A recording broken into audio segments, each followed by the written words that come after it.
Packaging ist schon mal ziemlich cool. So, wie esse ich die denn jetzt? Einfach so? Oder schluckt man die runter? Verzehrempfehlung: täglich eine Filmtablette mit ausreichend Flüssigkeit und zerkaut nicht am Magen einnehmen. Oh. Ja! Hey, ich habe mich gerade gefragt, oder die Leute im Büro haben sich gefragt, was mit mir los ist. Ich bin komplett am Riesenrad gedreht, habe so Rollen übers Sofa gemacht und so. Also ja, ich habe eh ADHS, aber ich glaube, dass diese Kinao-Dinger übelst krass ballern. Ich will das auch haben. Die Leute, die mich schon etwas länger verfolgen, wissen, dass Mate mein absolutes Go-To-Getränk ist, weil es Koffein bringt, Power bringt, gleichzeitig gut schmeckt. Und ich bin quasi komplett weg davon, seitdem ich diese Dinger hier habe.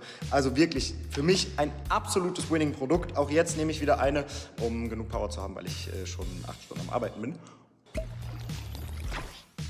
Wirklich Aber ist das ein gesund? Traumprodukt.